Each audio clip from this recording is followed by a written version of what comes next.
Naniniwala ang legal counsel ng ikalawang impeachment complaint laban kay Vice President Sara Duterte na mabigat ang kanilang hawak ng mga ebidensya na magdidiin sa bise sa gaganaping proper hearing ng Justice Committee. Si Nomer Corporal para sa 13 sa tanghali. The chair declares the third impeachment complaint sufficient in ground.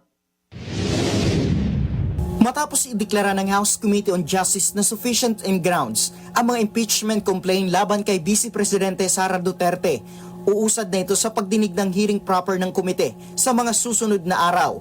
Iginit naman ng komite na ang proseso ay nakabatay sa ebidensya at umiiral na batas. Kasunod ng mga payag na ang bawat takbang ay rules-based at evidence-driven. Samantala, ayon kay Attorney Dino De Leon, abogado ng ikalawang impeachment complaint, posibleng hindi dumalo ang Vice Presidente sa mga pagdinig o kung dumalo man ay maaring walang maayos na sagot na maibigay sa mga tanong ng komite. Anya, malaga umanong mapanagot ang Vice Presidente kaugnay ng mga isyong ibinabato laban sa kanya, kabilang ng usapin sa paggamit ng confidential funds at pondo ng Department of Education nung siya ay kalihim pa nito. Yung iba, may sasabihin ka lang na hindi magustuhan ng korte, pwede ka masuspende, pwede kang madisbar. Pero ito, nananapak before the Filipino people ng officer of the court unscathed. And I am alarmed that we allow such kind of impunity in this country.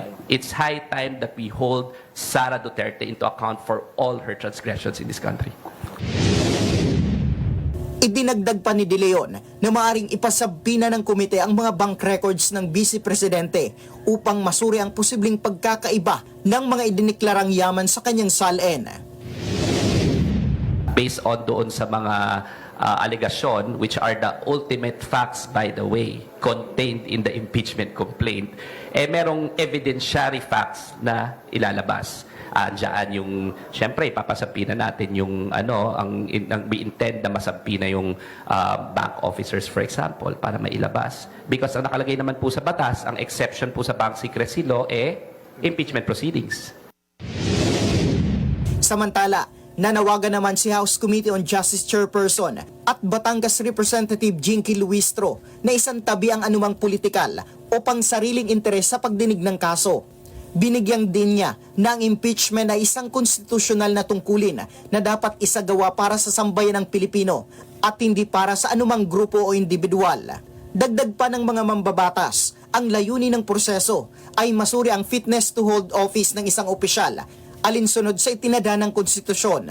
Samantala, inihayag naman ni Jaime Regalario, chairperson ng Kilusang Makabansang Ekonomiya, na magtatatag sila ng isang people's court na sasabay sa mga pagdinig ng impeachment. Layon-an nila na bigyan ng boses at partisipasyon ang publiko sa pagtalakay ng mga issue.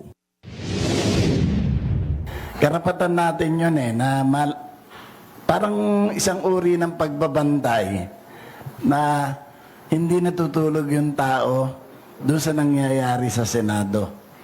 Kaya kung walang resoluteness yung Senado, at least may mga maglalahad pa rin ng mga ebidensya at maglalahad ng mga katotohanan doon sa People's Court.